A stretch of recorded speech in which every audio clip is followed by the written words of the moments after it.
So please tell me if I'm audible clear enough for the audience. Yeah, you're clear and the recording has started as well. So we can begin. All right, good evening, everyone. Thank you so much for joining the session, taking time out for attending the session, and I hope you will be getting what you were looking for. Um, this is Aum-e-Hani, your speaker for today's session, and I have started my career as a developer and being serving the industry for almost 14 years now.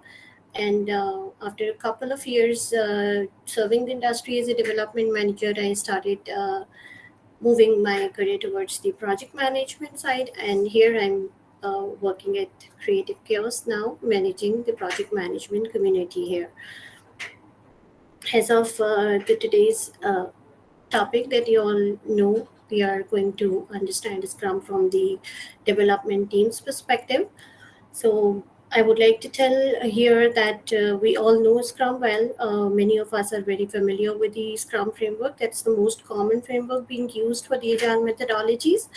But what we sometimes actually miss is the recognition of how beneficial this Scrum implementation is for the Scrum development teams themselves. So this is why we have today picked up this topic. We will be helping the developers out there to understand the Scrum well and to implement it in a way that will be beneficial for them, that will be helpful for them in execution of their projects. So what we'll be doing for today's session, we will be talking about Scrum first, the basic fundamentals of Scrum. We will be learning what Scrum is and how it is implemented. And we'll also get familiar with the Scrum teams, the Scrum rules, and you'll see how well it works for these Scrum teams if we clearly understand each role separately. So we'll be talking a little bit detail in the roles because this is all about we are talking to, for the today's session we will be putting a lot of time in discussing the rules first, and then we will be specifically discussing about the characteristics, the qualities, and the responsibilities of the development teams, the Scrum development teams. At this point in time, towards the session, you will see the session will get inclined towards how the Scrum development teams should groom themselves to get the maximum benefit of the Scrum implementations.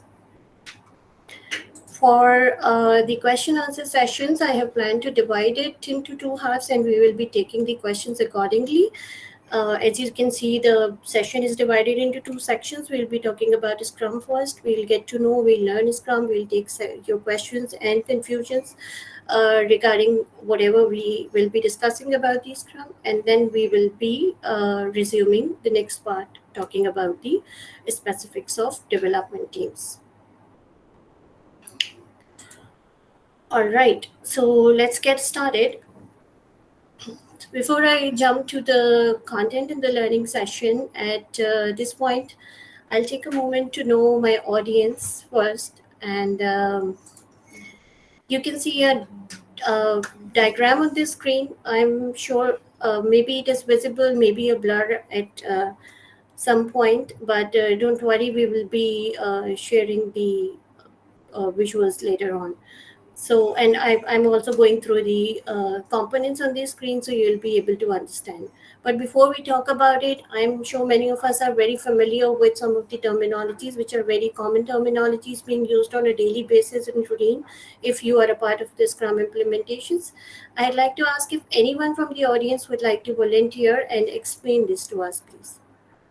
Meanwhile, I catch my breath. I'm having today a very bad throat, so apologies for that.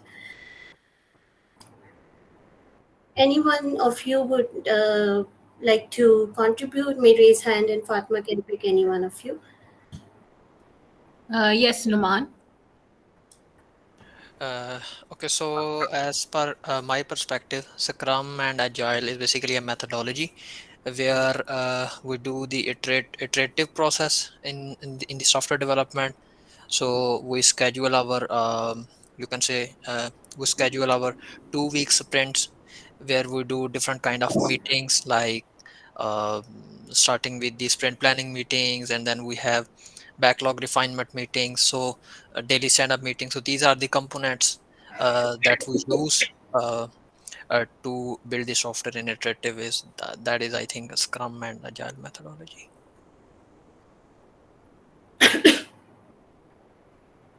Thank you, Noman. Anyone else?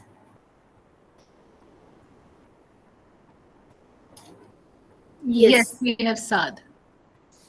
Yeah, I think Noman has given us a bird eye view what is about Scrum, but my I think Aum-e-Hani was asking about the specific picture we have in front of us. In this slide, basically we are having a whole lifespan of Scrum model, how it's working. So starting from the backlog, what backlog is actually you build your requirement, set of requirement, you try to write them down in form of stories. Then you get some time and some meetings with the stakeholder. You groom your backlog.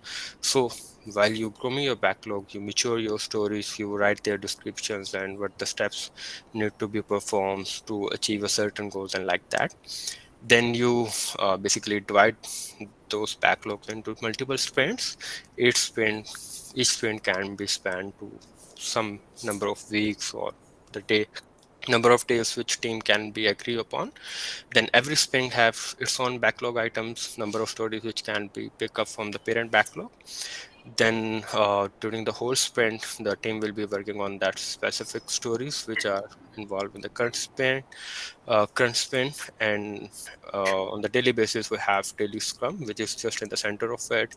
Scrum Master is responsible for basically uh, conducting this daily Scrum meetings and resolving the issues. Mostly, the agenda of daily Scrum is what you have done yesterday.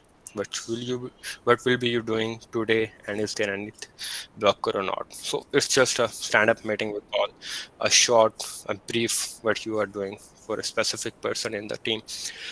And next you have sprint reviews, you have retrospective and incrementally improve your whole Scrum model. So that's how basically this slide is describing how Scrum lifespan goes, if I'm right. Thank Thank you. you so much, Saad, for giving a helping hand and describing it in very detail. And thank you, Noman. So let's have take a glance at it. Saad has covered a pretty much thing. Numan has also contributed in a right way. So, well, at glance, let me quickly run you guys through the diagram. I personally like this diagram really much regarding the explanation of a sprint because I'm very much fan of the visuals. You will be seeing a lot of visuals in the presentation because I believe that it is very hard to understand to remember the content, but visuals remains in your mind and you will get the concepts very easily. If you take a close look on this diagram, this within this one screen, it is describing the whole Scrum framework. So we see a few circles in yellow and a few circles in blue on this screen. The yellow circles here represents the Scrum events. We run these events to execute the sprint smoothly. Out of these events, we get some output, which you can see is illustrated in the blue circles over there. We call them Scrum artifacts. We also see some human vector drawings, if you can see in the middle of the screen in left hand side and somewhere in between these circles. These are the Scrum rules. Now, if we take a close look in between these circles, the product backlog and the sprint backlog, you can see the owners are also mentioned. So this is one thing that you need to remember. Throughout the session, we will be talking about a few things quite often, multiple times during the session to grasp the concept. This will be the product owner's ownerships and the Scrum development's ownership. So Scrum uh, development team is owner of the sprint backlog, and the product owners are the owners of the product backlog.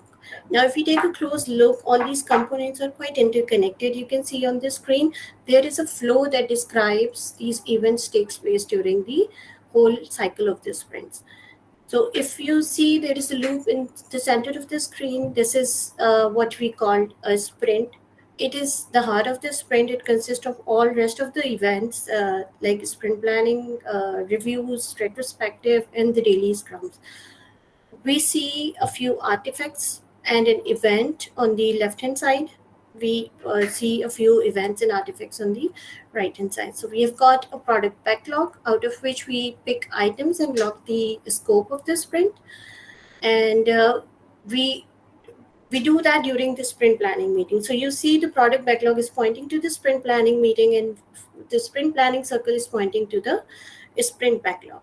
So if we say the input to the sprint planning meeting is a product backlog, and the output of the sprint planning meeting is sprint backlog. Then we execute the sprint. We see the daily scrum on the top of the loop, which is representing the recurring event. As the name implies, daily scrum, this event needs to be conducted on a daily basis throughout the sprint to monitor the progress towards the sprint goal. Now, take a quick look on the right hand side on the screen. We see an arrow pointing to the circle called increment, which is actually the sum of the usable items and the completed items coming out of the sprint at the end of the sprint. So these are the usable items of the sprint backlog that are being completed during the length of the sprint. And this is also the third artifact. We'll be talking about these artifacts, these roles, and these events in detail going forward. And we can also see here the sprint reviews and retrospective, which are the two events that we conduct reaching towards the end of the sprint. So that's a sprint at a glance. If you take a look on this diagram, you see product owner as a one vector, scrum master is one vector, and quite a lot of people in the vector that is describing the development team. So this is the whole concept. This is the development team for which we are unpacking Scrum today. Moving forward. So this is the first section now. So I hope the concept of sprint is little bit clear to all of the audience right now on this particular screen. So now we can see each of these factors in detail. So we all are very cognizant of the fact that the Scrum itself is very vast topic. If we talk about each of these things separately, we can have separate session on all of these topics. But I try to make it a concise, because during this session I want to discuss and more focused on the portion of a Scrum that is required for the development team to understand it well and to contribute accordingly in the successful execution of sprints. So there are the basic that we need to cover in order to understand the concept of a Scrum and how it works, and then we will be talking about the characteristics of the development team.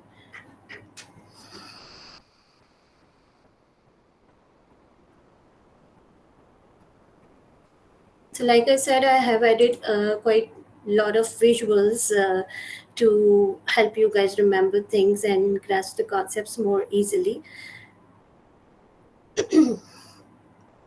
So let's talk about the Scrum theory. So we have three pillars that we will be discussing during the Scrum theory. But before we jump on these three pillars, we'll be talking about these three pillars quite often throughout the session. But before we move on that, we need to understand what the Scrum theory says. So Scrum is founded on the empirical process control theory, or empiricism.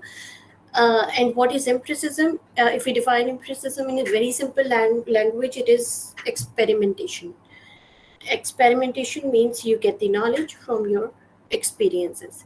So based on an empirical process control theory, Scrum asserts that knowledge comes from experience and making decisions on what is known.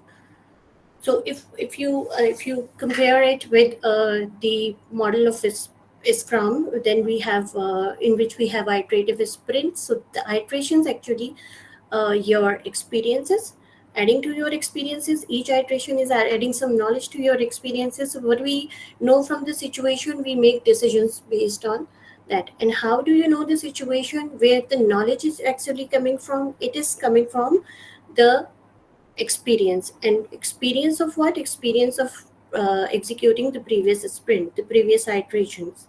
So this is how we can relate the empirical process theory with our project management practices we follow during the Scrum implementations.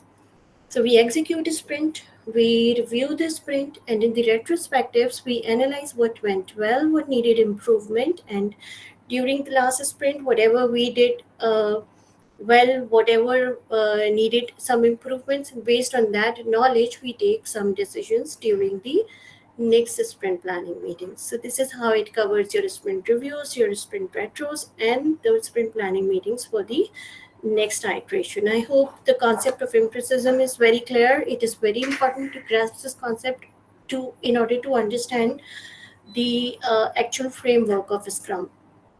It is based on this theory, and it works really well if we understand the theory of empiricism, that the knowledge comes from experience and making decision on what is known. If you will not utilize your experience and the knowledge coming out of those experience, regardless of what the experience was, sometimes the sprints are the failure as well. You need to understand what went wrong, and based on those on that knowledge, on that failure, you make decisions to make it better for the next one, for the next iteration. So if you understand the criticism and implement it, it is not only important to understand things, it is important to implement these things in the right way. So if you understand it at the same time you implement the empiricism, you will see improvements coming in an iterative way during your sprints. Excuse me about my throat. Just give me one moment, please.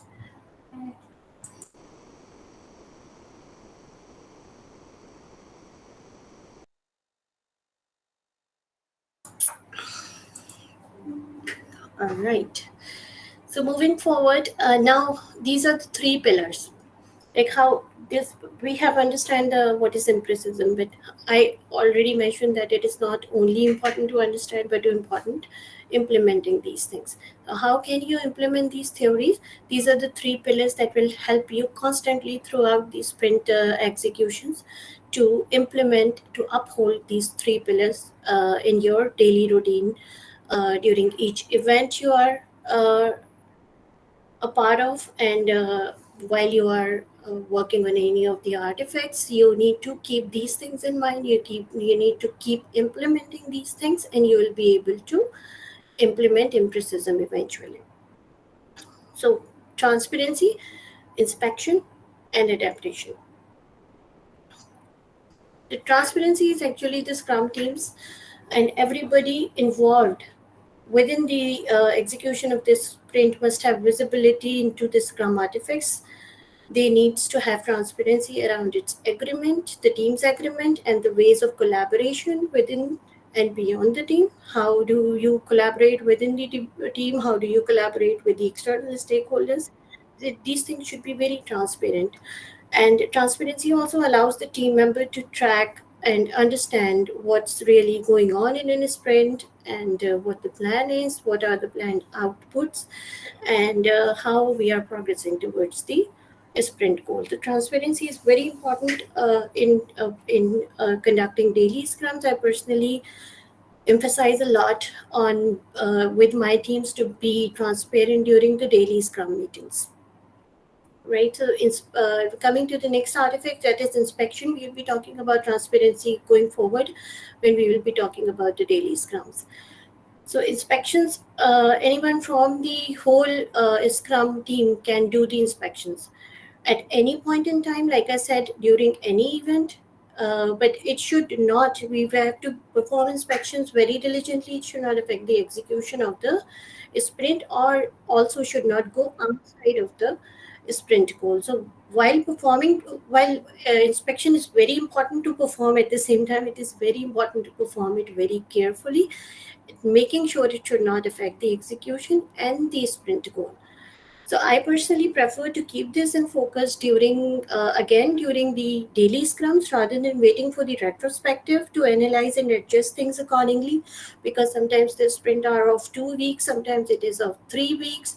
So I prefer to keep focus on inspection and transparency and adaptation during the daily scrums instead of waiting for the event at the end of the sprint. So it will give you an opportunity to adjust things accordingly on a daily basis. Adaptation is of course linked with the inspection. If we see any undesirable variances or any roadblock or anything during an inspection that you see is not in line with your sprint goal, you need to come up with an immediate solution to adapt it to minimize the noise as quickly as possible. So I would like to make it clear that we cannot completely avoid the roadblocks and variances, but to respect the deadline that come with the Scrum framework, we should be more to focused to conduct inspections and stay aligned with the adaptations. But we have to be very frequent as well as very diligent in order to perform these activities throughout our Scrum implementations.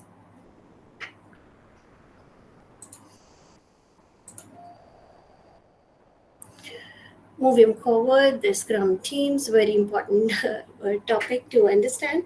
So I hope you guys have got the concept of Scrum theory.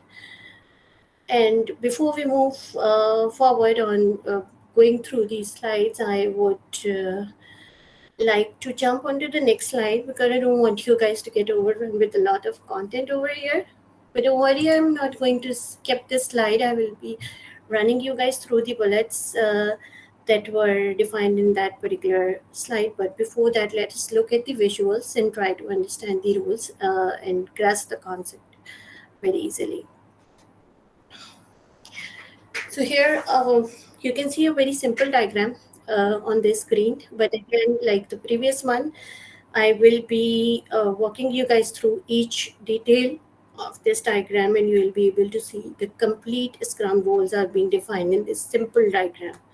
So the product owner, like we have already noticed in our previous visual, the product owner was one vector slide. Similarly, the Scrum Master was one vector slide. You can again see the one vector drawing in the product owner circle and the one vector drawing in the Scrum Master.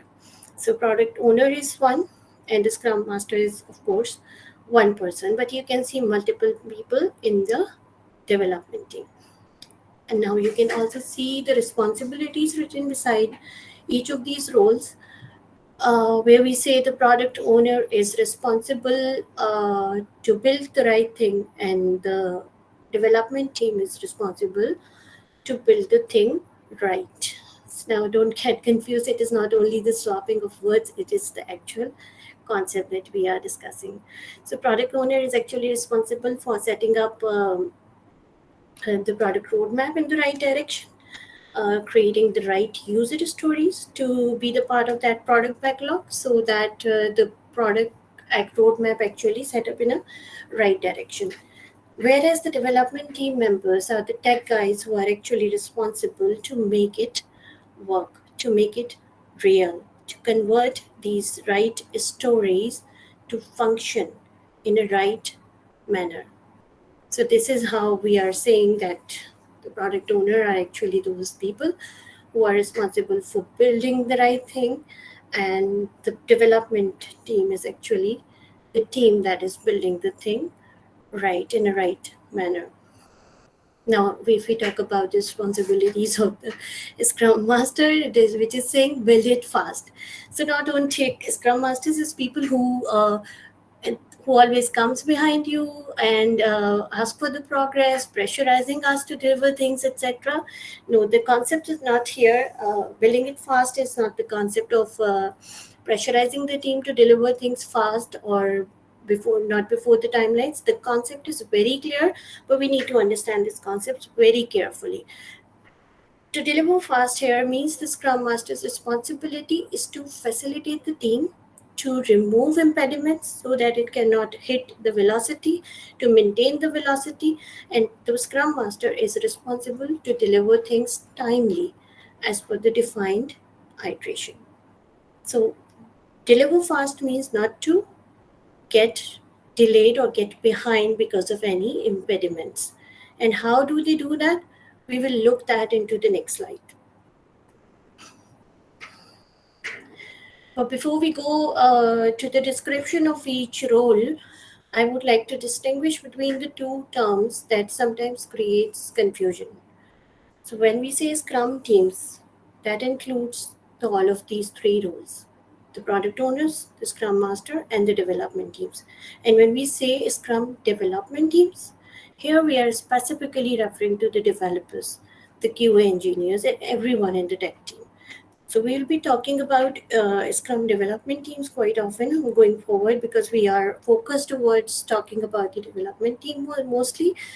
So you will see we'll be swapping and using both of these terms quite often during the session. I have to go back to the screen to uh, discuss a few concepts. Give me one moment to catch my breath.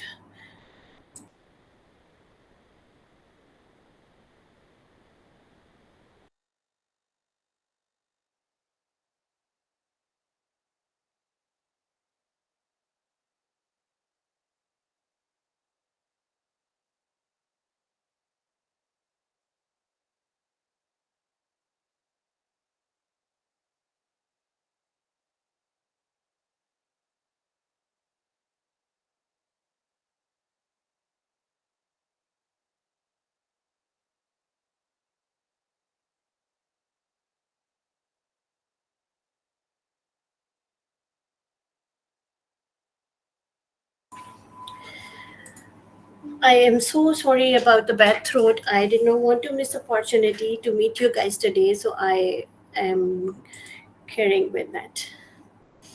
So here we can just quickly go through the slides and the concepts that it is mentioned here. I'm not going to put a lot of time on these things. I had a lot to discuss about these roles, in fact, but I'm going to take it a real quick fast, because I do not want to put more time in the concepts of Scrum, but I have to put more time in the concepts of the next session that we are going to discuss. So, like we discussed, that the product owner is the owner of the product backlog. So, the responsibility of the product owner is to manage the product backlog. That takes clearly expressing the PBIs. The PBIs are the product backlog items, and the ordering of these items in order to achieve the goal, the sprint goals, optimizing the value of work for the development teams that they perform, and and here comes one important concept of having the backlog refining as well. Like you can see the last few points: managing the backlog product, maximizing the value of the product, maximizing the value of work for the development team. So the responsibilities of the product owner comes under refining the product backlog as an ongoing activity. If you remember the first diagram that we have seen, I forgot to mention that one block that was uh, as in ongoing activity over there. So which is an ongoing activity, you can see that in a diagram. I'll go back to that diagram again going forward, and you can notice that the backlog refining is an ongoing activity. It's the responsibility of the product owner to keep the backlog updated all the time according to the what is needed for the product roadmap actually. But here, though we discussed that the managing and refining the backlog is also the responsibility of the product owner. I see a few questions popping up in the chat window. No worries. You can write your questions in the chat window. We'll be taking those questions when we'll take the question break.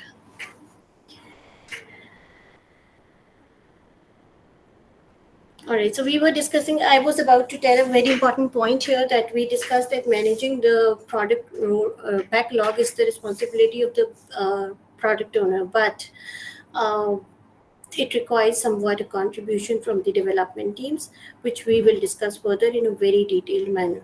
And this is one thing that I want all the developers out there to understand, that this comes under the responsibilities of the development team, not the major responsibilities, but if some contribution of the development team should always be there to in order to help product owners refine their backlog accordingly.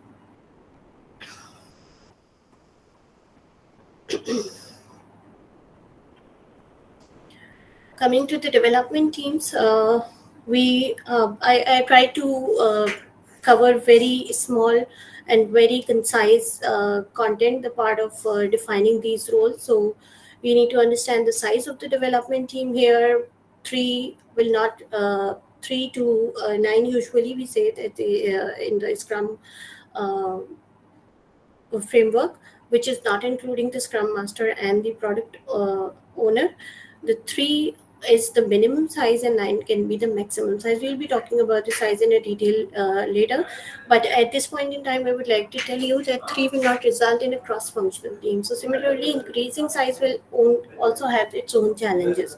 So we'll be talking about what is the ideal size of the development team going forward, but you'll need to understand that for the team size is very important for being the team cross-functional, because it affects the next characteristic of the development team. Again, we have the teams should be self-organized. Self-organized teams choose how best to accomplish their work rather than being directed by the people outside of the development team. So they have to be self-organized for the successful execution of sprints. Similarly, the cross-functional team should also be cross-functional. That means they should have all the competencies that is and the skill set that is needed and required to accomplish the sprint goal, without relying on any other members outside their team. So they should plan how to achieve the sprint goal. They they should be self-organized and cross-functional. So these are the two extremely important factors for the development teams to understand and to develop for the success of Scrum. And believe me, if any of the team lacks with any of these two factors, Scrum is not the right thing for you. You had to see then which methodology works for you. Because I have seen somewhere Scrum failing because of team not being self-organized or lacking in cross-functional aspect. So we can live with lack of other factors, but we cannot live with lack of uh, self-organization and lack of being cross-functional in the Scrum framework specifically. So now don't get confused with this point. That doesn't mean we do not have any other thing to live with. There are a lot of methodologies out there. It is just a point, and which methodology should you pick best according to your team structure. But if we are talking about a Scrum, then the team should possess these qualities. So now moving forward, there is no concept of sub teams here. Now, don't get confused. That doesn't mean that we do not have QAs or testers or architectures in our team. The concept is very different here and very simple to understand. The concept is answered by the next point. If you can see, the title is same for all of them. We call them developers. So this is the actual concept. We in a Scrum framework has introduced to the development team to be called as a whole one team, and we call all of them developers regardless of their responsibility or their skill set they possess in the within the team. And how it is successfully being implemented throughout the industry, we will see in the coming slides in very detailed manner. So don't get confused with this. I will be talking about both of these things in detail. But at this point in time, you need to understand from the development team's perspective that no titles, no sub teams. We need to understand the concept of one team. The Scrum development team is a one team. You have testers, you have architects, you have developers, you have DevOps engineers, you have designers. All of them work as a single team. So I'm going to quickly cover the Scrum Master slide here. I'm not going to put a lot of emphasis over there right now, although we have a lot to talk about the Scrum Master. But just to go through the content that Scrum Master shows that the Scrum is understood and the everyone is performing their role well. Scrum Master's responsibilities is to help organization, help the team members to improve their work and to deliver value. And at the same time, they also make sure to minimize the outside interaction. They make sure that the team focus on their work to deliver the sprint goal and will be having less interactions from the outside. Scrum Master do not allow people outside the Scrum development team to interact with the Scrum teams unless it is helpful for them to execute the sprints. Fatma, how about taking a 2 minute break? I need to catch my breath. Yeah, no problem. Yeah. So, meanwhile, you guys can take a moment to post your questions. We will be taking questions after the break, and I'll come back in a minute.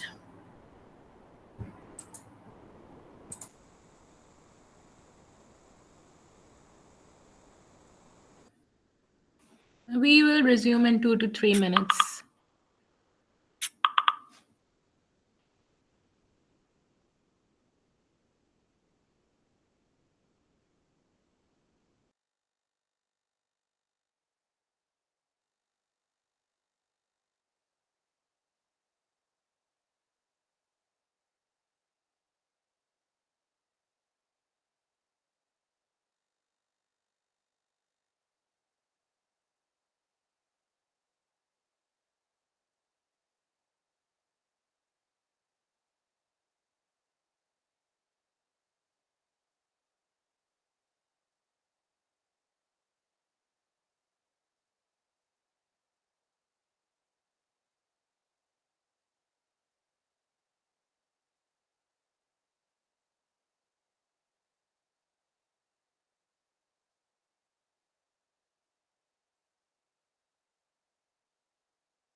Yes, Fatma.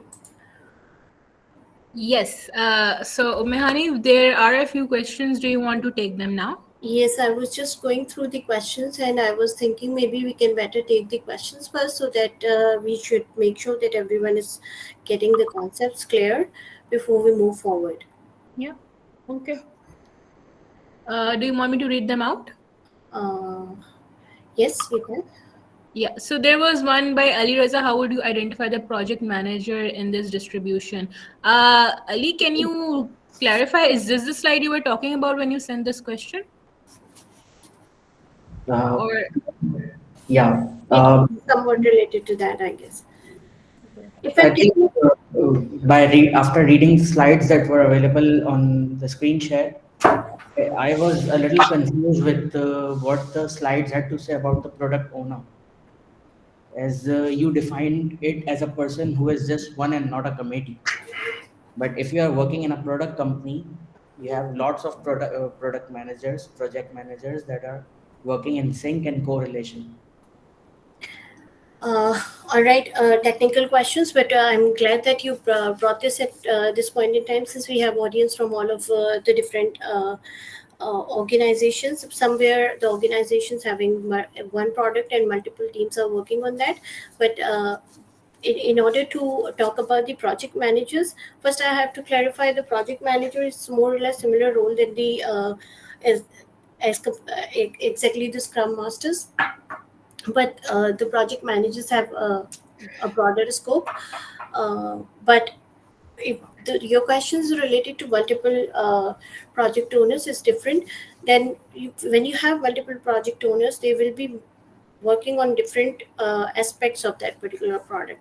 So they will be implementing their own scrums with their own teams. So this is a concept of multi-scrum teams, scrum of scrums. That is another concept. If you have heard about scrum of scrums, where we have multiple project managers running their own scrums, and then these project managers are collaborating in the steering committee to discuss about the final releases of the product and all those things. But when we are talking about the Scrum framework, there is only one person who is running as a Scrum Master or the project manager, not multiple people working arrange that. But in a few organizations where it is being implemented in a larger scale, sometimes management decide to deploy two project managers for one project as well. But the role of the scrum master or the project manager should be taken by one person. The decisions will be taken by that one person. The other person might be assisting, or both of them will be working together as a single entity to take the decisions around the role of a scrum master. Does that answer your question? To some extent, yes. Thank you. What's next on the call, Padma? yes, what would be a proper definition for Scrum? A very brief one. A very brief one. In a one line, we can define scrum as an iterative development in a very defined timeline, and we deliver value in a defined time of frame. The defined time of frame is exactly the length of the sprint that we decide. Okay. Any confusions, Ariba? No, it's clear. Thank you. Okay.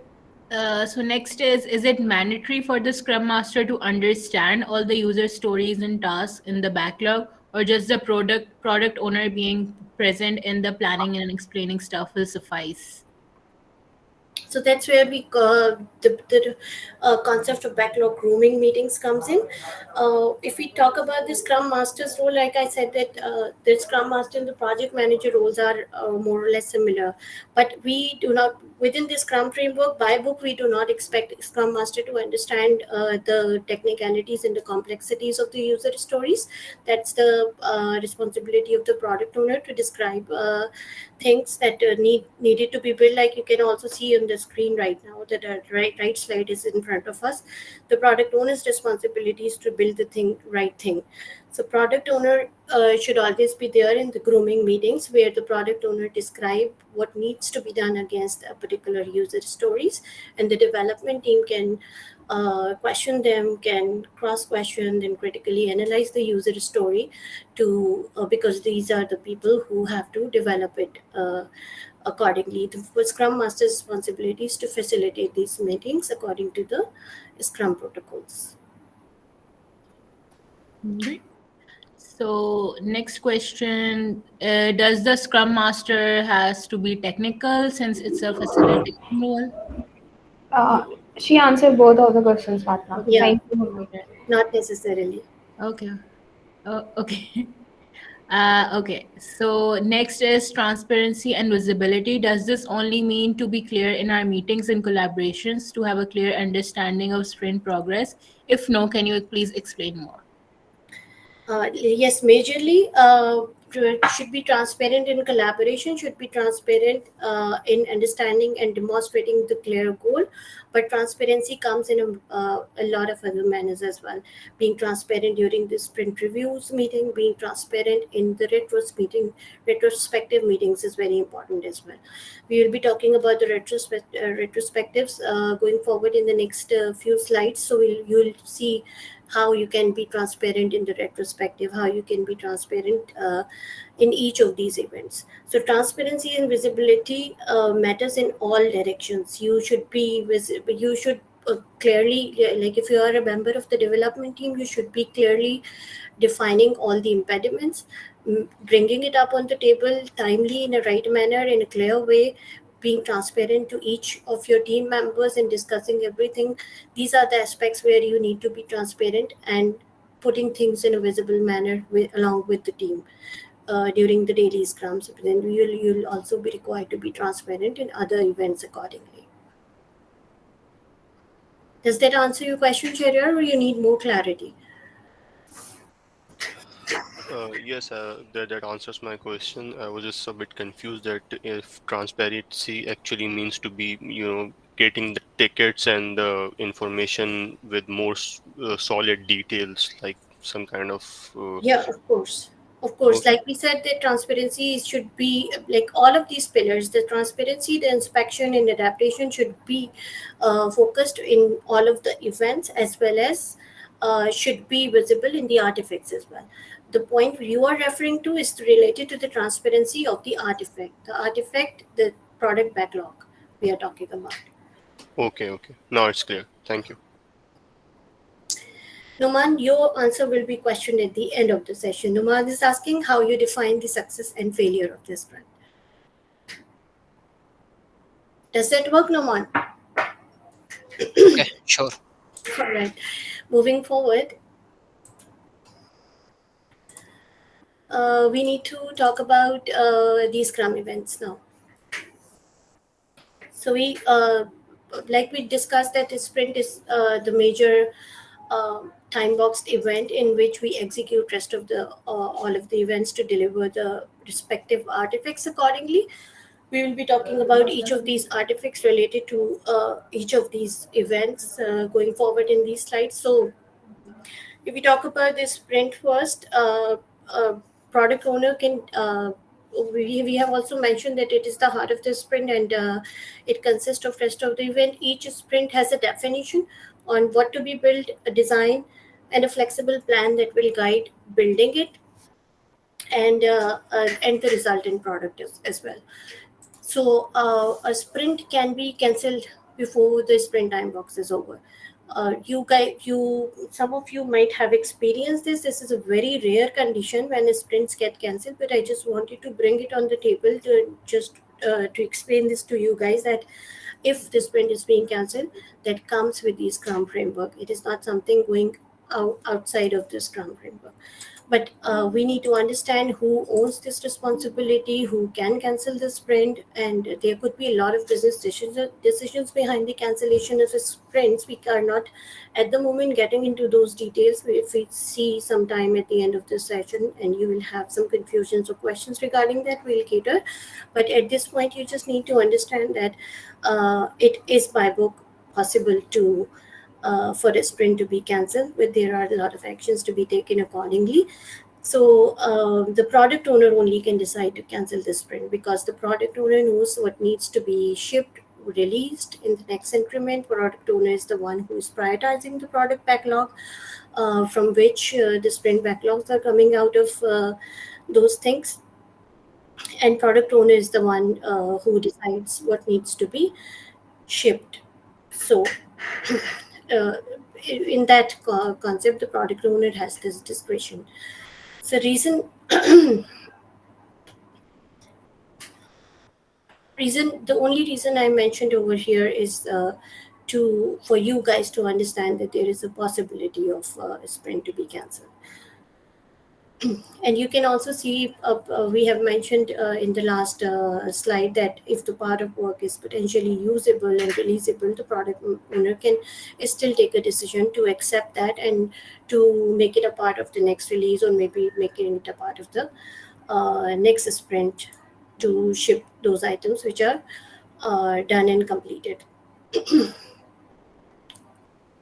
Coming to the sprint planning meeting again, the uh, sprint planning again is a time box event for a maximum length of 8 hours for a 1 month sprint, or shorter for the shorter sprint. And it answers the following questions: what can be delivered in this sprint, and how to achieve that goal. Like we discussed, as a sprint backlog is the ownership of the development team. So now these questions should also be answered by the development team, how they come up with a plan, how they pick up what items they would want to pick up from the backlog for that particular sprint, and how they come up with a plan to deliver those items at the end of the sprint cycle. So in order to do so, it is mandatory for the development teams again to be self-organized and cross-functional. You'll see I will keep emphasizing on these terminologies over and over again for you to know the importance of being self-organized and cross-functional, because I've already mentioned these are the two very important traits without which the development team cannot uh, make sprints a success.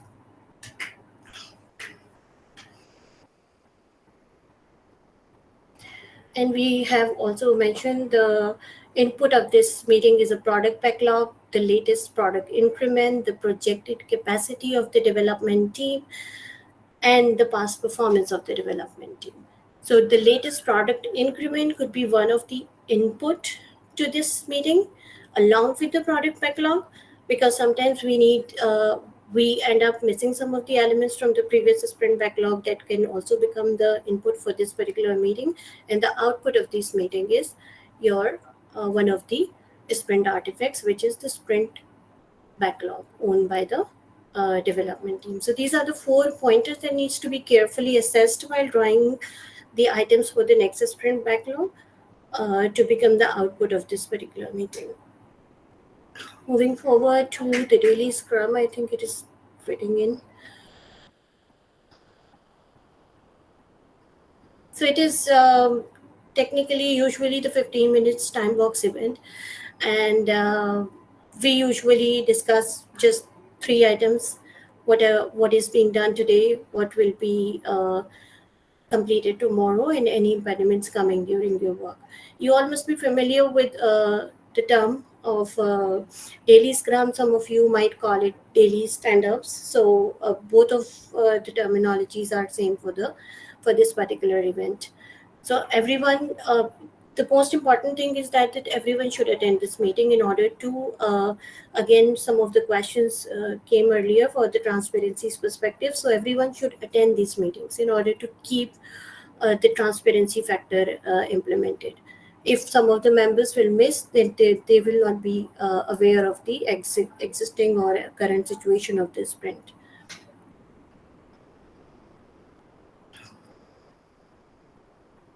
And also, while we talk about the transparency, we should not miss about talking about the inspection and adaptation. So I already discussed that during the previous slides, that I quite emphasize on daily scrum to keep focused on inspection and transparency to actually monitor the progress of your sprint goal on a daily basis. So you inspect the progress of the previous day in accordance towards the uh, next day progress towards reaching your sprint goal on a daily basis, day by day. This is the actual very important event of the Scrum framework, where we talk about all the impediments and we try to resolve these impediments in order to keep the velocity. And this is where the Scrum Master facilitates as building it fast. One thing I would like to mention that you see a length of these events mentioned here is by book. It could be reduced in real scenarios and it could take a little longer as well, depending on what the size of your project is and how the Scrum Master or the project manager is planning to schedule these meetings. Okay, the next slide. I will take it a little quicker. I want us to reach the next section, which is more inclined towards the today's topic. So again, the duration is mentioned, the attendees are mentioned. This could be the 4-hour time box for 1 month sprint. For shorter, it could be 2 hours time box event. In simple word, if I define this event is the demonstration of the work done by the team during the sprint. So sprint review uh, is actually the output of your sprint, and sprint review and sprint planning are quite interrelated, uh, because your output of the sprint review meeting sometimes becomes the input of your sprint planning meeting. So both of these meetings are quite interrelated. These events are quite interrelated for the success of Scrum. Going forward to the sprint retrospective, again the duration is mentioned. Attendees is strictly the Scrum teams. There are quite different concepts for the retrospective. There are exceptions for the retrospective attendees as well. Sometimes some of the people outside the outside the Scrum team can attend retrospective in some of the organization, but there are proper reasons behind that. But by book, it is strictly to be attended by the team who execute the work actually. The attendees should be the people who work on the sprint. So and those are the people, the whole Scrum team, not only the development team, the whole Scrum team, the Scrum Master, the product owners, and the engineers and QA developers, designers, whoever is working on the product. So we answer simply the 3 questions that you can see at the end of the slide. What went well, what needs improvement, and what actions are we taking to the to make it best for the next sprint. Again, the empirical theory is being applied over here.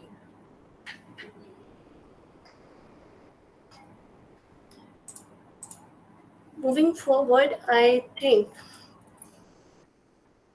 a very interesting slide is coming. Honey, will you be addressing the question in the chat box in after a few slides? There are a few questions in the chat box. Let me go through this visuals. Maybe I would be able to answer these questions right away. Okay. All right. Like I discussed, it is easier to understand things in visuals manner. So you can see all of these events. We have very well defined, very well structured questions to be answered during these events, and to make it efficient, the execution of these sprints, we should be stick to the agendas. Like you can see a few questions we answer in sprint retrospective. There are a few questions that we answer in the daily stand-up meetings. That are the few specific activities that needs to be performed, and 2 only questions that needs to be addressed in the sprint planning meeting. So these are the very well structured questions. We need to get stick to the agenda of these meetings. So on your screens now, you're watching actually a flashback of the Scrum events. Let me just quickly run you guys through the visuals so you'll be able to understand how useful these visuals are and how are they accommodating each and every aspect to define these events. So with the first diagram, the daily stand-up meeting is actually uh, it is giving you the time box. It is telling you it should be conducted on the same place. If it is not virtual, same time, same place, facilitated by the Scrum Master. Full team presence is very important, focused upon these 3 questions that you can see on this screen right now. Moving towards the sprint planning meeting. Now you can see sprint planning and these sprint reviews are placed side by side because some of the output of these meetings can be utilized as a input of a Scrum sprint review meeting. So the input for a sprint planning meeting is your product backlog. We discussed your capacity of your team, the previous velocity. A sprint planning meeting is conducted and we are answering two questions. What needs to be developed? That is your actual sprint backlog. How you are going to develop this? What is how you are going to achieve the sprint goal? What is the output of this particular meeting? Is the sprint goal a plan that a development team can come up with in order to achieve this sprint goal, which is the sprint backlog? That is the output of this particular meeting. Moving to the sprint review, you can see participants on the above end, and the inputs here is the sprint backlog, which is coming from the output of your sprint planning meeting. The sprint backlog is the input of this particular event and the potentially shippable product increment from the previous sprint. So we see the sprint review. Here you can again see inspect and adapt. We are again talking about the pillars of the sprint theory, and we demonstrate, we discuss what is coming out of the previous sprint, and we are adapting things going forward for the future sprints. So output of this sprint event, this Scrum event, is the groomed backlog and the updated release plan. So the way you can see the updated release plan here is coming an increment from the previous sprint. Maybe the three boxes over here from the previous sprint, the fourth box will come at the end of the fourth sprint. Talking about the sprint retrospective, very simple, very easy to understand, self-explanatory, what went well, what could have been improved in actions. Again, the inspection, adaptation, and transparency. Everyone needs to be transparent, needs to speak up, bring it on the table, what is not being done well, what needs to be improved, and appreciate each other if things are well. Yes, Fatma, we can take questions now. Okay, great. So I will start from Sat's question. What do you suggest is the best way to groom the sprint backlog? Like, should there be dedicated time days for it before the sprint, or before the sprint starts, or while in a sprint, team should also work on grooming of the next sprint backlog? So I personally like it to be conducted on a weekly basis, regardless of the length of the sprint. Sometimes we have 1 month of a sprint, sometimes we have 3 weeks of a sprint, but I prefer that the sprint, like the grooming activities, should be done on a regular basis. So what I do in general practice in my own project management execution, I prefer to keep the grooming calls on a weekly basis, regardless of what is the length of my sprint is, because we discussed earlier, we discussed 2 3 times that the grooming is an ongoing activity. Grooming calls are actually the refinement of the backlog, and it should be an ongoing activity. So we should not wait for the particular event or the particular time to conduct these things. And also we have discussed that one of the product owner's responsibilities to have enough work for the development team. So until and unless you run the sprint grooming meetings quite often, you would not be having the enough amount of work ready in your product backlog for the development teams to pick up for the next sprint. Is that clear, Saad? You can thumbs up if it is.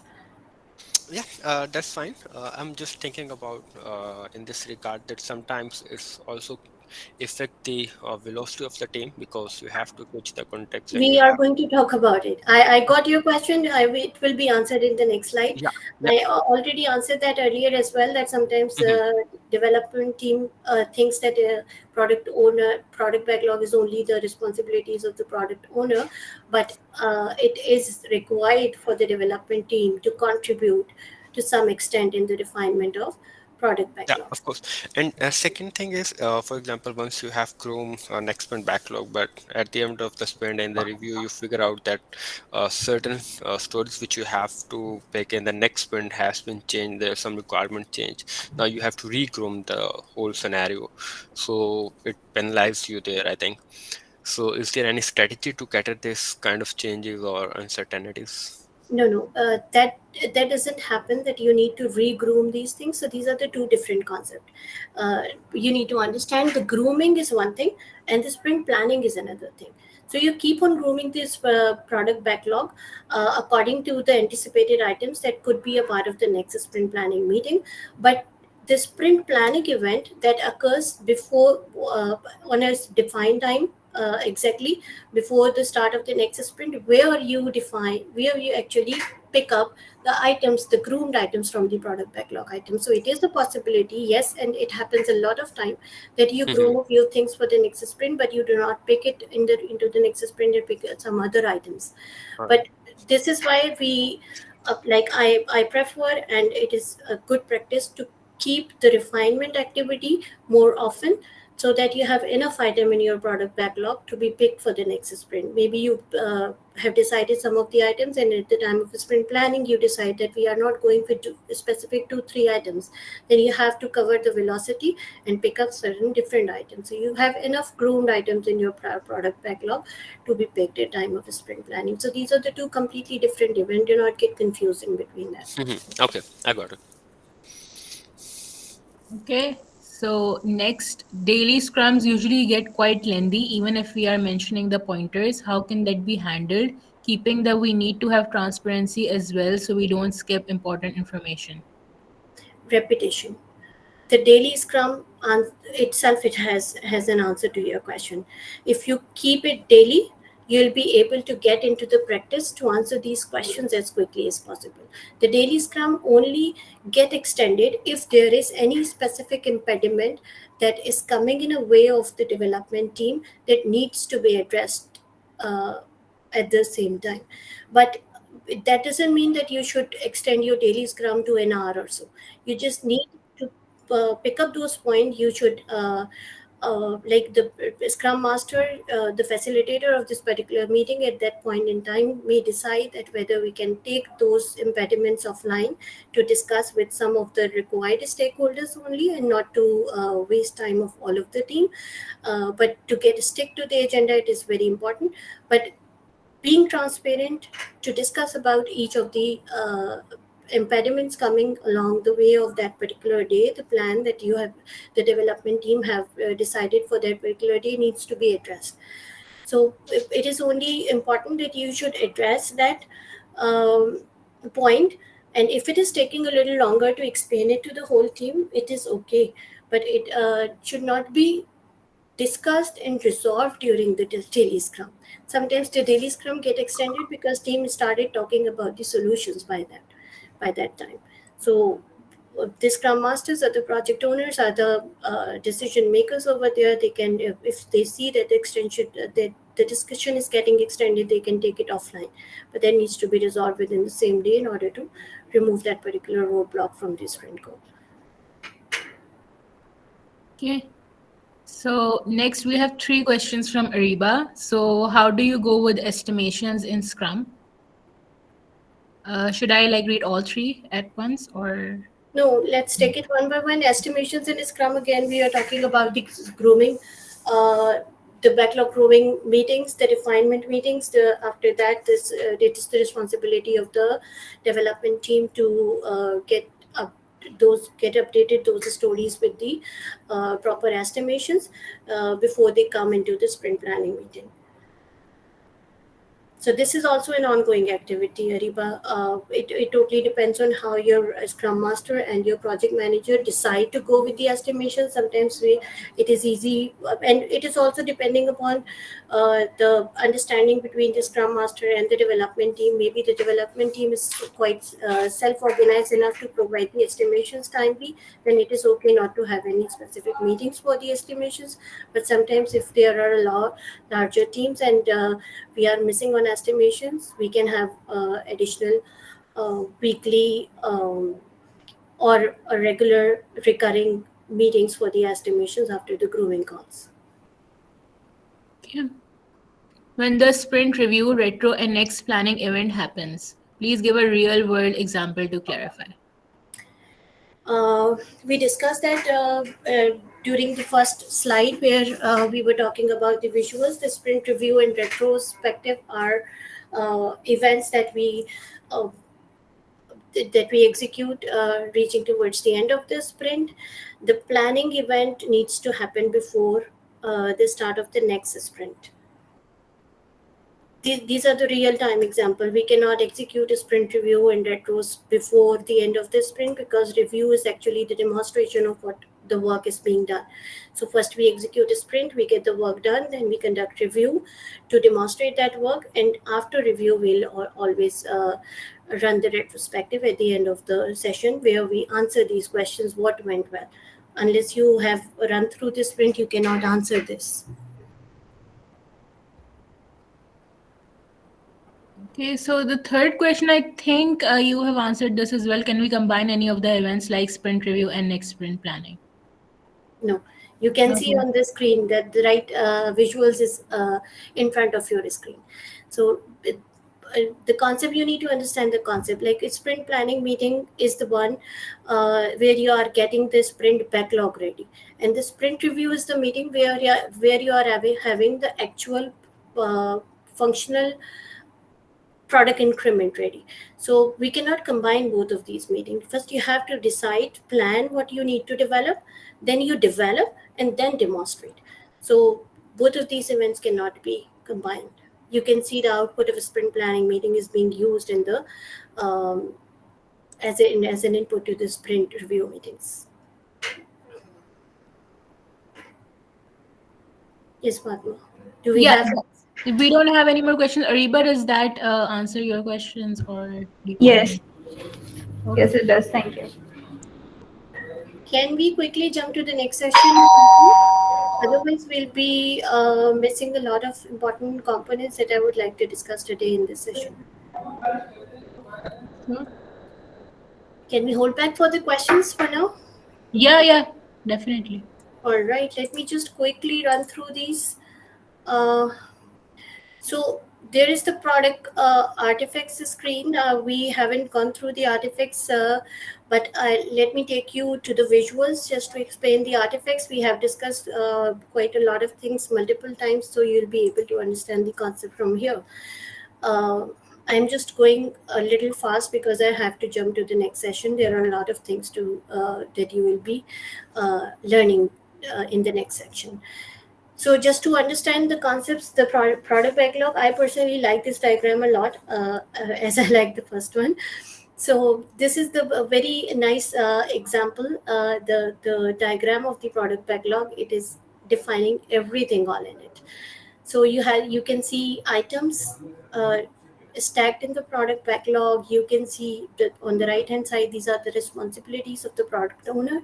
The product owner should be able to get these estimations from the uh, development team, reprioritize items according to the product roadmap, refine these items during the backlog grooming sessions, and the product owner has the authority to delete any item if this is no longer needed. You can also see at the right hand side that the original item is being uh, coupled in form of an epic. So this is how the product owner can organize the product backlog.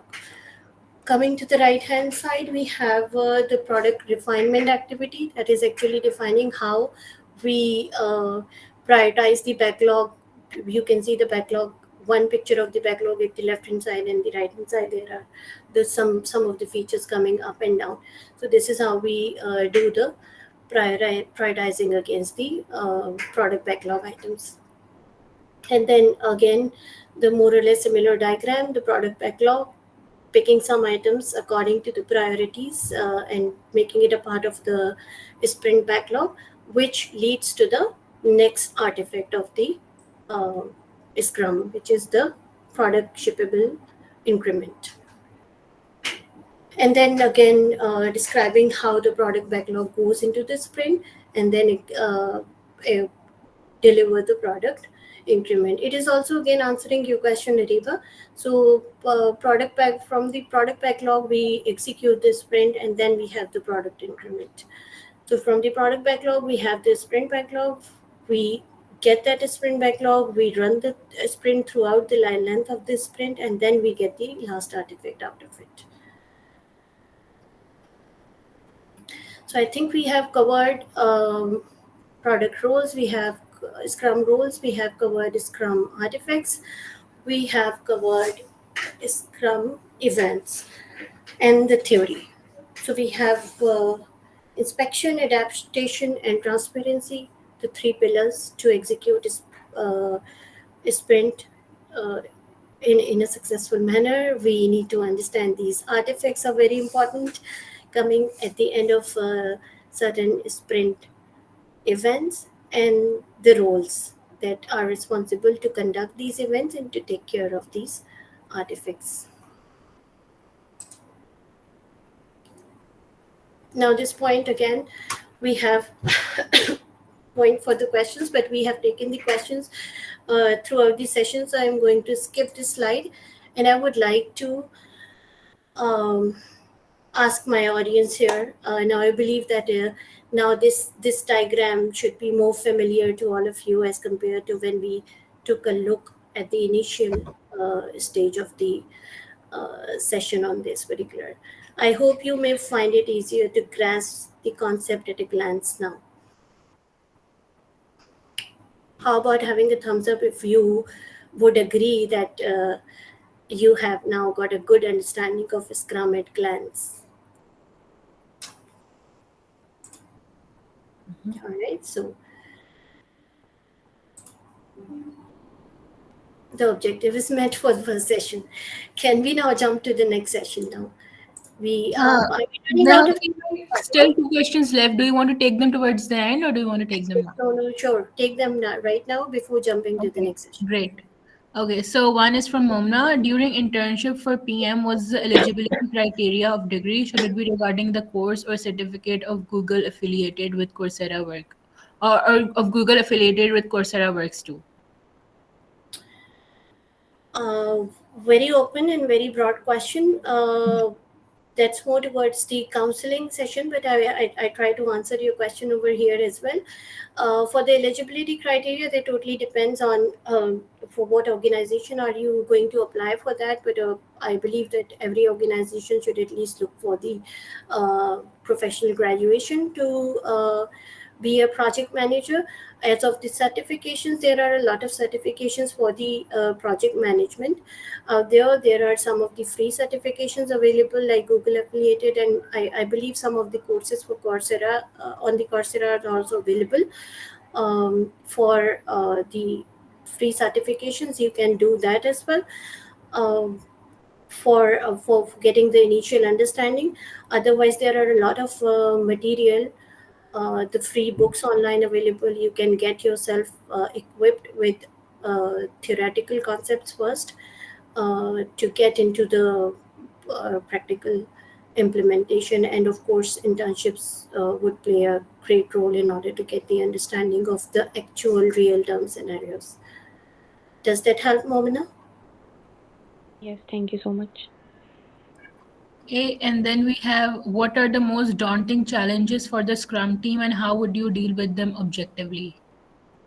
I think we are talking about some of the challenges going through the session as well, and more of the challenges. I am more inclined to today towards the uh, solution to deal those challenges.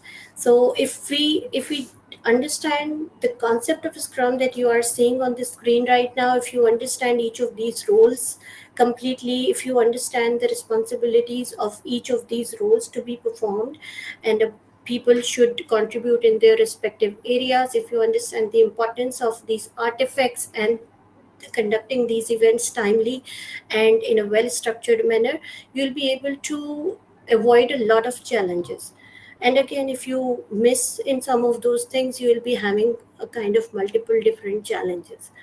So if you want me to talk about the challenges, we can talk about that, but it is going to take a little um, more time, and also the conflicting statements, because sometimes in some of the organizations we have some of the challenges that I discussed a few of them already. Like I discussed about the most important two factors of self-organizing and cross-functional teams. So this is one of the most important, but like a great challenge sometimes organizations face, because sometimes we lack in these two activities, that the team is not properly defined, the team size is not properly defined, there are not enough cross functional skills being part of the development team. So then the organizations or the projects may face some of the challenges. Sometimes it happens that a team cannot understand the concept of no sub teams, there are some conflicts arising between the cross functional teams, and then we face some of the challenges. So there are a lot of scenarios we can discuss in this regard. But does that clear your confusion, or it answer your questions, Ghuram? Yes, in large part it does. I think you covered some of it, like lack of engagement, cohesion, and We will also get the more clarity when we'll talk about the next session. all right, please go ahead. We Thank you. won't be talking about the actual challenges, but you will get to know that if we lack on some of these responsibilities, you will face some of the challenges related to that.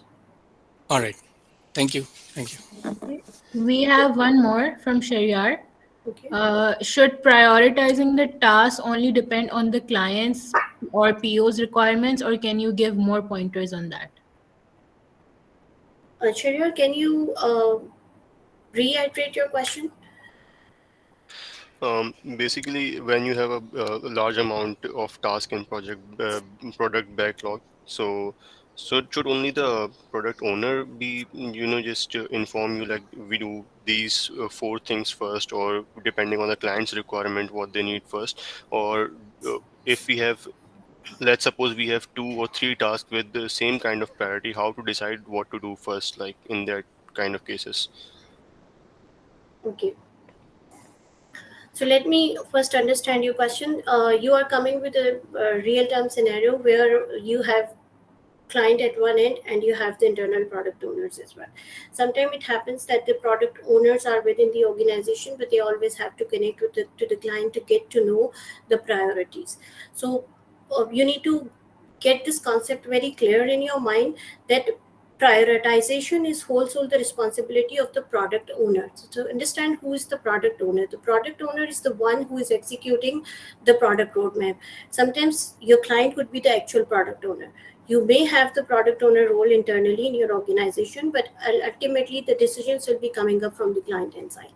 So the one who is actually responsible for shipping those products at the end of the releases and at the end of the plan, he or she actually, whether it's your client or if it is an internal product development within the organization, then the CLIAs from your company, or the one who is the product owner, the dedicated product owner within the company, who he or she may define the priority.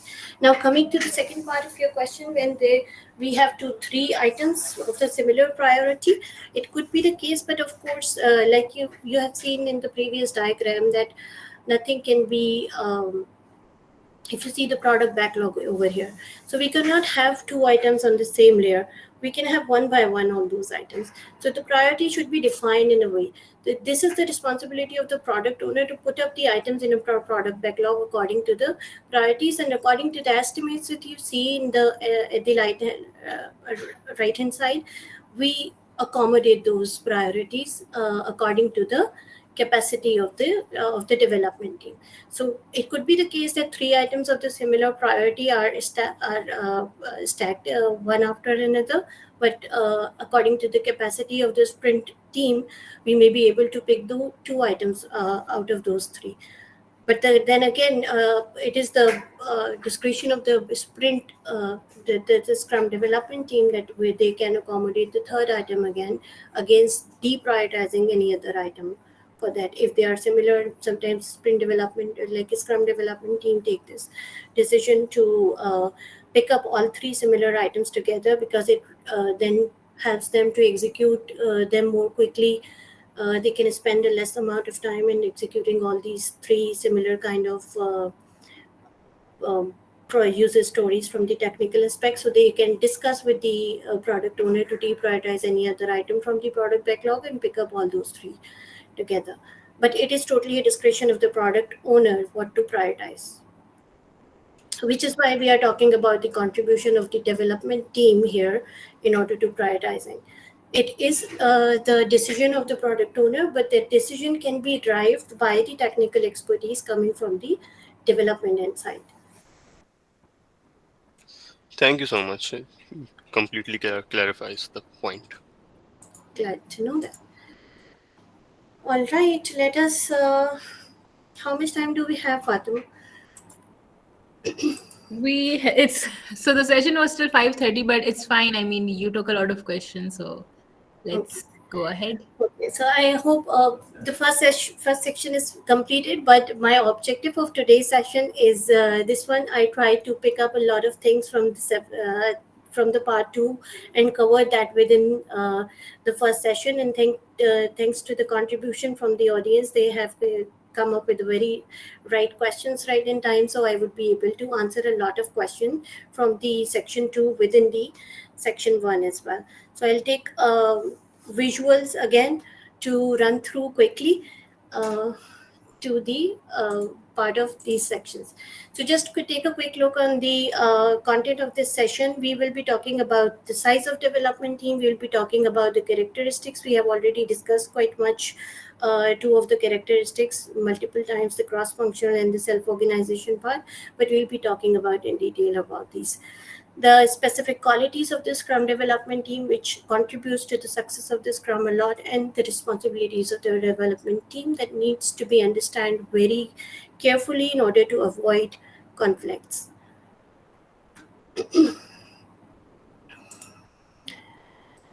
So the size of the development team may vary, but the ideal size is between 3 to 7 team members. Like we discussed earlier as well, in the previous slide it was written 3 to 9. Sometimes we see 3 to 7. So by book there are different numbers, but practically, usually Scrum team prefers to have an optimal team size of 5 to 7 members. Like 3 happens sometimes for a smaller project, like we have a discovery project or something like that where we could accommodate 3. But if we talk about the number of 3 people, and we may lack having the cross-functional aspect in our development team. So what's the logic of this range? It's quite simple. The team size less than 3 cannot be cross-functional. At the same time, team size increasing 7 or 9 may end up having the communication challenges during the team, and how we can look at into the next slide. So let's look at the visuals over here. Here you can see a formula that defines the diagram on the right hand side. So this is the formula defining the number of communication challenges that may have a probability of have this much communication channels between the development. So now it is, we need to be very clear about one concept that I discussed earlier as well. Now we are completely talking about the Scrum development teams. The product owners and Scrum developers, Scrum masters are not involved here. So we are talking about the core development team, which comprises of designer, architect, developers, tester, DevOps engineer, whoever required for that particular project according to the nature of the project. So if we see the team size 5 here, there are possible 10 different communication channels. So communication may become a challenge during the sprint. Um, for the right hand side where we have team of 9, so you can see 36 communication channel. In that scenario, it may end up wasting a lot of time during the day-to-day coordination with the development team. Of course, the number of the size of team will be increases, the coordination and the collaboration will become a challenge for them. So ideal size of the team is 5. You can clearly understand this with the diagram that you can see over there on the screen.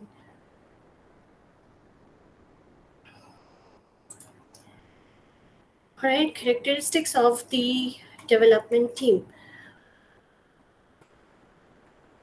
We have discussed a lot of things about these things, that teams should be self-organized, means they should know how to deliver the sprint goal, they should be cross-functional, they have enough competencies that are required to perform that particular activities or the particular work required for the sprint.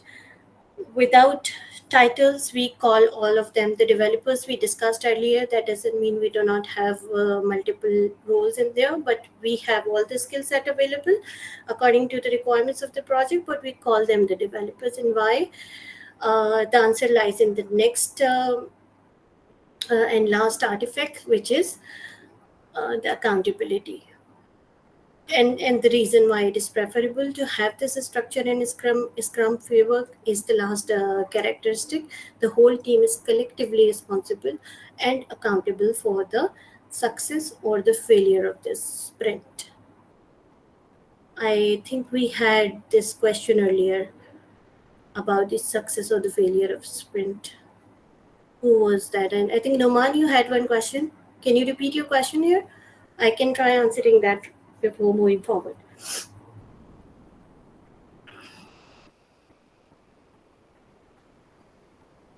We don't have Noman. Okay, moving forward to these. So the self-organizing team, you can see it is clearly mentioned over there. No one directs the development team how to conduct. Yes, Shahid. Yeah, yes. I think Numan asked that how do you define if an Scrum is a failure or a success? That was his question. Hmm. So we answer that question Yes, right yes. I think you answered. Okay. Yes. All right. So moving forward for the self-organizations, we have discussed multiple times that the team should be self-organized enough. They should not be looking forward any outside instructions to tell them how to achieve the sprint goal. They should come up with this clear sprint goal during the sprint planning meetings, and they should come up with a sprint plan to execute that plan and achieve the sprint goal. And it can only happen if the team is self-organized. They organize themselves to figure this out, how to deliver the thing. Nobody tells the development team how much they need to do in the sprint. They themselves decide what items they need to pick up for the sprint backlog during the sprint planning meetings. But of course, this is one thing. I think some of the conflicts and challenges that Khurram was talking about, we'll be taking up those conflicts one by one in during these slides. So sometimes there is a conflict and confusion between the team members, that the development teams are responsible for deciding the work for their sprint. So how they can undercommit, or they can maybe picking up less items, etc. So of course the scrum master is there to ensure, and the product owner is there to ensure that they follow the right process, like for example enough story points as per the previous velocity, the capacity consideration, resource capacity planning, etc. So there are a lot of external factors that are in support to the development team to pick up the right items for the sprint backlog. So it's not totally the freedom for the development team to pick up whatever they want. The priority is being defined by the product owner.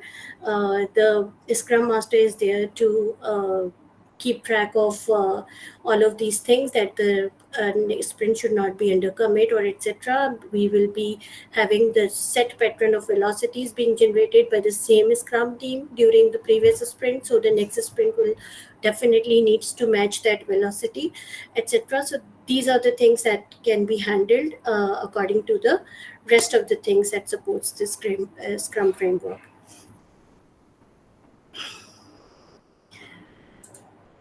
Moving to the cross-functional teams, we discussed that teams should have enough competencies within themselves, and having enough skill set. It allows development teams to have better control on their work without depending on anyone else from the outside of the Scrum development team to rely on them. So, which is why we are talking about the ideal size of the Scrum development team should be at least five. Should they have all the right competencies required for the execution of the project. It can be less. I reiterate this here. Sometimes for the smaller projects where we do not require a lot of competencies, sometimes it can be three.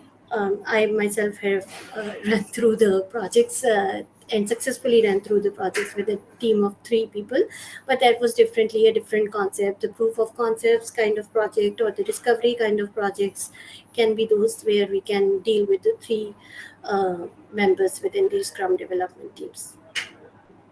So the cross-functional team, um, there can be any individual who test the code, who write the code, who review each of the codes and analyze, who do the deployments, who do the take care of the technical documentation, etc. So you should have all of the competencies in your cross-functional team.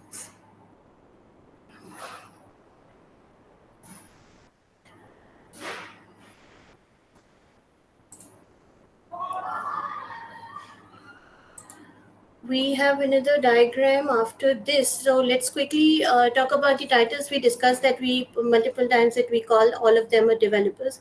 So you can see clearly in this diagram, there is a Scrum Master, Product Owner, where we talk about the development teams. The visuals define them as a developers. There are tester, there are developers, and all of the other uh, competencies present in the team, but we call them the developers. So the next slide will clearly clarify the concept once again. Why do not we do not have titles? Because we do not have specific sub teams. Sometimes people get confused over here that we should have QA in our team. We should have system analyst in our team. So how then we call new sub teams over there? So this is how you can clearly see. Let me take you through the colors. We have yellow people, we have blue people, we have gray people on the left hand side, and together they are a group of multiple colors within the single circles. This is how we define no sub teams. These are the functional teams and these are the cross functional teams.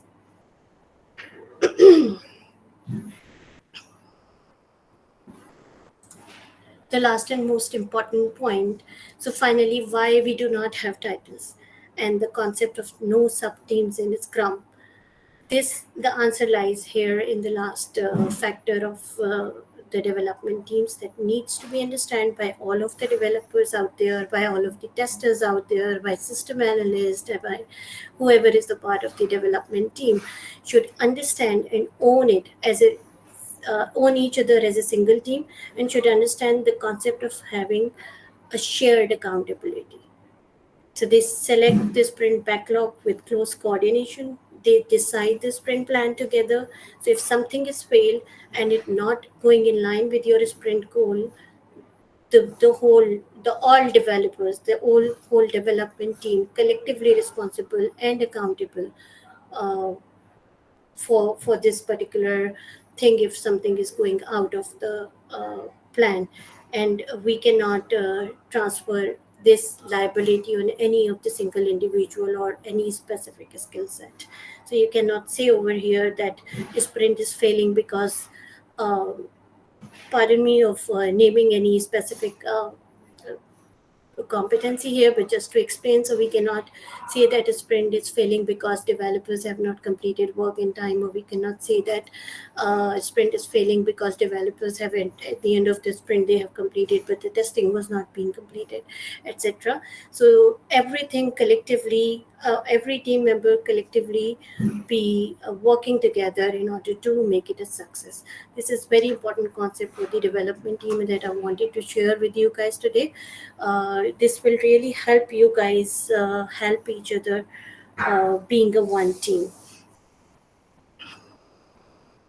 Now, before we move forward to the next slide, which is roles and responsibilities of the development team, I would like to take a pause here and ask all of you to show me a thumbs up. How much do you agree to have developed these characteristics as developers for the success of Scrum? Any confusions, any conflicts too, if you have with these 5 characteristics, you may ask questions over here.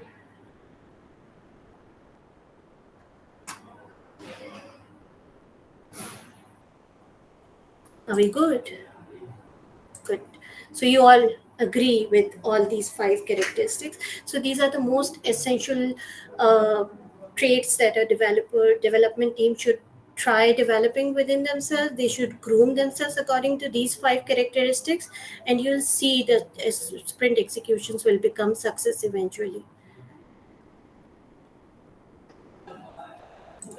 Let us quickly take forward with the essential qualities of the development teams framework. Development teams, so these are the 5 important qualities for all of you not to feel exhausted looking at so much content on the next few slides. Let me just tell you that we are just finishing with these 2 slides, and then we will be wrapping up the session. So the pair programming, your peers can be working with you, reviewing your work, helping you out to write the code or test the things, maybe writing the test cases, etc. Self motivation, again, we talked about there is no hierarchy within the team. The entire team should work on its own, and feel free to seek out help from anyone within the team. Team player, everyone should understand that they should work as a team, and they should be a team player instead of working as an individual member. If you are doing really well as an individual member and you are not contributing to the team, you are not contributing to the success of a scrum. Actually, you have to be a team player. If you see anyone from the team member is lacking on any of the things, you need to give a helping hand in order to make it a success, in order to share the accountability, in order to share the responsibility as a one team.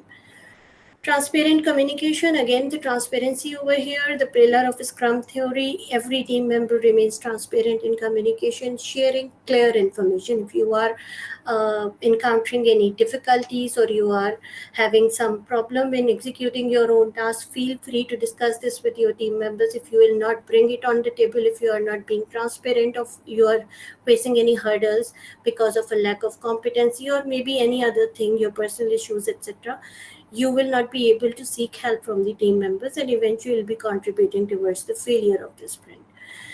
Maintaining team velocity, everyone should contribute to the maintaining the velocity by doing their part timely and helping each other out. Any confusions till now? Okay, let us quickly cover the last part. These are the responsibilities of the development team, Scrum development team, to perform a sprint execution. That's the core responsibility of the development team. Inspect and adapt during the sprint. Groom the product backlog. We discussed earlier this point, but I will be emphasizing again over here in order to tell you guys that grooming the product backlog is not wholesale the responsibility of the product owner, but there is a by book contribution of the development teams here. Then again, the planning the next sprint comes under the responsibilities of the development team, and then again inspecting and adaptation for the product and process. You see, there are 2 instances where the development team is responsible for to inspect and adapt. One is during the sprint execution, and the second item for the product and process. So let's take a look one by one. By performing sprint execution, this is where the development team should be spending majority of their time. The major responsibility of the development team is to sprint execution and come up with the product increment. And the development teams should be self-organized enough and mutually decide how to plan the sprint, how to carry out the sprint goal, how to collaborate and communicate during the work. Inspection and adaptation, during this time the team members collectively inspect their progress towards the sprint goal. This is every day, during every event, at the time of performing every activity. Even if you are writing the code, if you are testing and everything, it shouldn't be only be restricted towards conducting Scrum events. Now, if we are talking about the whole, specifically about the Scrum development team, so while the execution of a sprint, now inspection and adaptation, in this particular item we are talking about performing both of these activities within the execution of the sprint. So forget about doing the inspection during the sprint reviews. That the last item we'll be talking about. Here we are talking about how you keep on inspecting your own work while executing this sprint. Maybe you are writing the code and you find anything, or your peer review find peer during the review of your code find any of the things that needs to be fixed. You need to constantly adapt those changes in order to improve your performance over there. So based on the growth, they adapt to the plan on the current day's work and the next day's work and the next day's work going forward till the end of the sprint. Grooming the product backlog. Now again, I'm coming to this point. The misconception that we discussed, that sometimes development teams feels that it is not comes under this their responsibility. Yes, of course, it is not also responsibility of the developers to be responsible for the grooming of backlog. It is a responsibility of product owner. While a significant focus of the development team is to complete the sprint backlog and deliver the sprint goal, they still need to spend some time on the backlog grooming sessions. The product owner is, although the primarily responsible for the backlog management, however, the development team assist the product owner in defining estimation and prioritizing of backlog items. We discussed that particular scenario earlier. Someone asked a question about prioritizing similar items into the backlog. So this is how the technical team can contribute towards the prioritizing as well. So usually the development team is supposed to spend 10% of its available capacity on this particular activity, and this is one of the responsibilities of the development team. Next, we talk about the planning sprint. These allocating and comparing the user story points with the previous sprint, and we discussed earlier that according to the previous velocity, you plan the next sprint, and Scrum Master and the product owners are there to make sure the development teams don't underplan anything or overplan the sprint, or pick up the right stories according to the priorities, defined priorities within the PBIs. Now, inspection and adaptation in during the process and the product. So we have been emphasizing quite a lot on all three pillars of the Scrum theory throughout the session, because these are the very helpful for the teams, for the whole Scrum teams, not only the development teams, but the whole Scrum teams to develop the required traits and qualities, as well as help them perform their responsibilities in a right manner. So the responsibilities of the development team is not only to stay stuck with inspection and adaptation during the execution of the sprint that we discussed in this point number 2, but they should also help Scrum Master in refining the processes with their opinion, and also they should assist product owners in refining the product with their technical expertise and their technical perspective. So this is also where the development teams are required to contribute to the process and the product itself.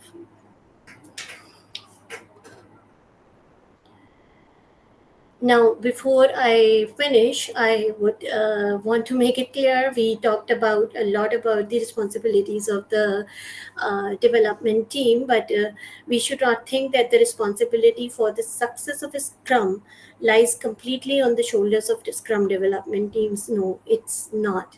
The whole Scrum team, including the product owner, including the Scrum Master, the external stakeholders, are involved in their own capacities to contribute in their respective areas. We discussed majorly the development areas because today our topic is to discuss about the characteristics of the development team, to help them groom themselves to understand the Scrum in a right manner and get the benefit out of a Scrum implementation. So this was the topic today, which is why we were more emphasizing on the Scrum development teams. So now, before we jump into the next question sessions, I would like to mention over here that I know some of you might be thinking that there we were discussing a lot of things that looks very good, sounds very good in talking about or reading about. Some of you might be thinking that this is easier preached than practice, but believe me, it makes execution much easier if you practice the way we discussed today. So try these things out, and you'll eventually see Scrum as a friend, not a foe. Padma, over to you. Do we have any more questions? Yeah, just wanted to circle back to Noman's question that you said how you define success and failure of sprint, that you said you'll answer towards the end. Yeah, so we answered, I guess, the success and the failure of the sprint before we jump into the section, but I'll reiterate again. We discussed a lot of things regarding the on this particular screen. So you need to develop these characteristics during going through each of these characteristics. We discussed a few of the conflicts that may arise during the um, execution of different events that could lead you towards the failure of the sprint in the scrum. So you need to develop, being a member of the development team, you need to develop these characteristics. You need to understand all of these responsibilities in order to make a sprint a success and not lead towards the failure. Does that answer the question? Let me just make my question a little bit more specific. Yeah, sure. So let's say in the start of sprint, we plan that we will finish these 10 stories in this sprint. Now, at the end of this sprint, let's say we are done with all our 10 stories. That thing is a success, right? 100% success. Now, let's say most of the time this happen that maybe we are not able to finish the whole stories, but let's say 8 or 7, some of them are moved to next sprints. So what is the specific stage where we say that, okay, it is kind of success? And what is the place where we say that this is the failure of sprint? In terms of stories, if I talk about. Oh, all right. So you are now clear with your questions. You are coming up with a real-time scenario. Yeah, we discussed earlier as well while discussing about some of the topics that it happens usually, and it is commonly experienced and being observed that sometimes teams end up spilling some of the items of this sprint backlog and do not cover the sprint goal completely. So that totally depends. What items have you covered? Is it a shippable product or not? The product owner can decide the success of this sprint, the deliverable of the sprint. So let's suppose if you have 10 stories and you have delivered 8 of them, and the 2 of them were the least priority stories, which without which the product increment could be shippable.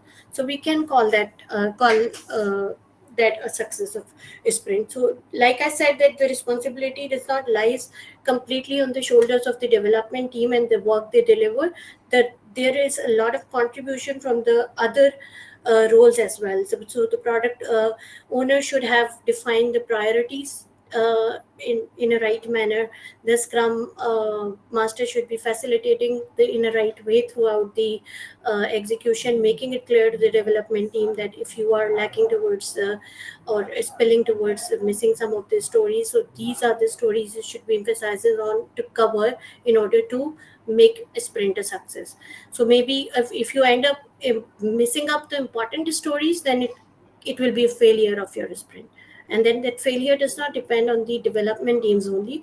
The product owner at the same time should be there to guide you, to let you know the priority of the items that you have been picking up in your sprint backlog to cover before the end of the sprint. So if you are ending up with least priority stories, then that could be called as success. So that totally depends. The whole group decide the success and the failure of the sprint, and the whole group is actually responsible for the success and failure of the sprints. Is it clear, Numan? Yeah, so I have one more question. Sure.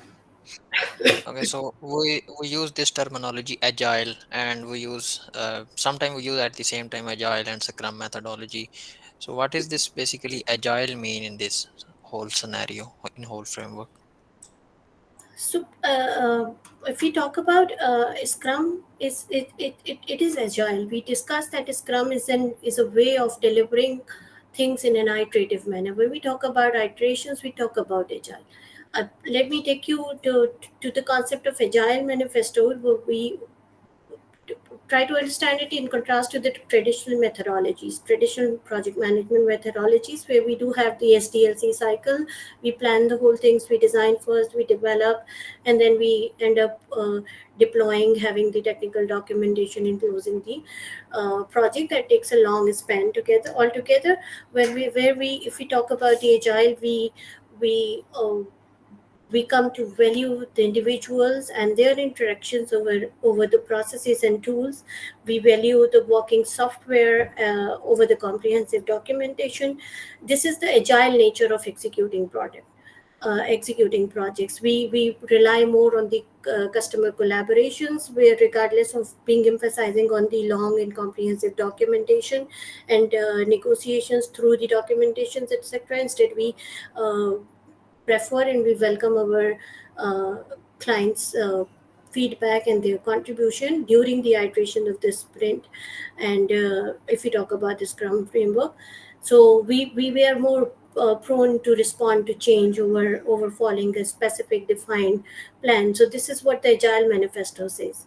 So we talk about Agile, we talk about all these things. We value um, individuals, we value working software, we value the collaboration, and we value the change management, being adaptable to the change, being flexible to accommodate change. So this is what agile methodologies require to offer you.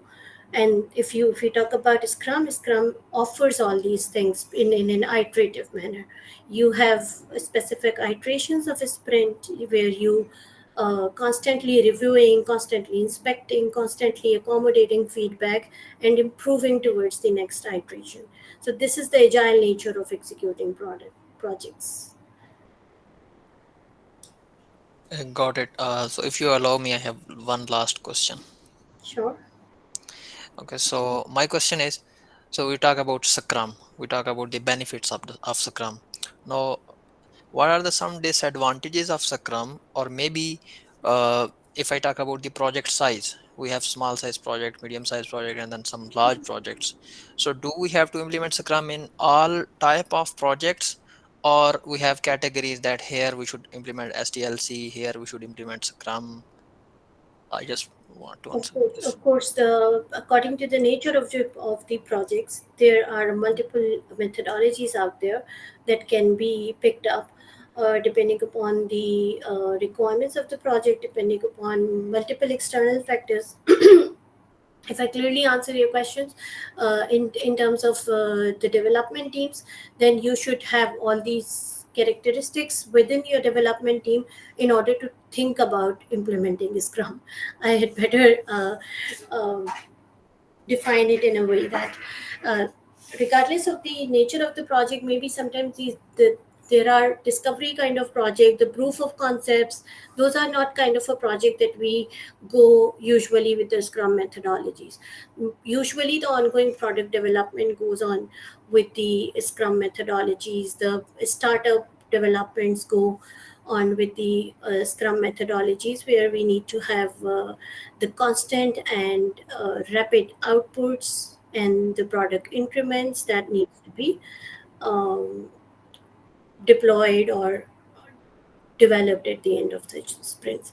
So there are different methodologies that totally depends on your kind of project, the kind of team that you have, and also the external environment. That matters really a lot. Sharar, I see your question in the chat window. Let me finish with Numan. Numan, does that answer your question? There are a lot of methodology. It is not important to have or adopt a Scrum every time. The point I was just trying to make, that if you are taking up Scrum as a methodology, you have to make sure you should possess the right team. You should have the right characteristic in your team in order to make it a success. Yeah, got it. Thank you. Yes, Sharia. Yes, my question was related to the sub teams that you mentioned, that we should not have sub teams and we should have a one collaborative team. In some cases, I just want to confirm one thing. We have sometimes we have different directions in a single project. Like some people are working on design, some people are working on development, some people are maybe testers are working on some automation scripts. So uh, if the scale of those all directions is large enough, should we divide the teams, or should we have different scrum, or different scrum masters, or should that whole thing should be handled in one team and they should all collaborate with each other? So how do we handle in This uh, question is again is connected with the question of Noman previously. So that totally depends on the nature of the project. So we need to analyze the nature of the project first. If there are a lot of things that needs to be done on a separate basis, sometimes we have the Kanban methodology to apply. If we have excuse me, a different kind of execution required by the product itself, and ongoing deployments are needed, etc. So that totally depends on the kind of project you're working with, and the size of the team also depends. But it is not that kind of thing that you need to implement a large on testing on a larger scale, etc. It happens when you have the developed product already and you are running the test cycles on those things. So then the case is different. We can have multiple different methodologies, but it requires a lot of factors to be assessed before deciding which methodologies fits best for your project execution. okay, thank you so much. uh, by the way, we have our blog regarding that. You can have a look. If Fatma can share that with the Sure. survey link later. So that Yeah. it actually answers a lot of questions regarding picking up the right methodology for the project. Any other questions?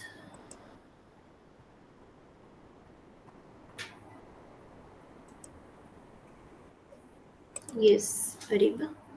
Not a question, but it's a request from you and Fatma to arrange a series of such sessions, particularly for project management, where we just not only discuss Scrum but waterfall, agile, and overall project management in detail. Yeah, Yes, okay, noted. We will be having sessions in the future as well about more topics related to project management. So, yeah, stay tuned. Thank you. thank you everyone for staying that long with me Mhm. and bearing my bad throat situation. Thank you so much for powering through all of this and answering the questions. And thank you to everyone for joining and being such a great and interactive audience.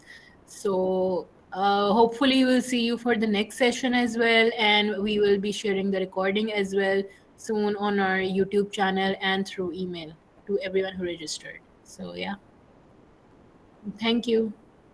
Thank you for the responses, being a great Thank audience. you. Thank you. Thank you. Thank you.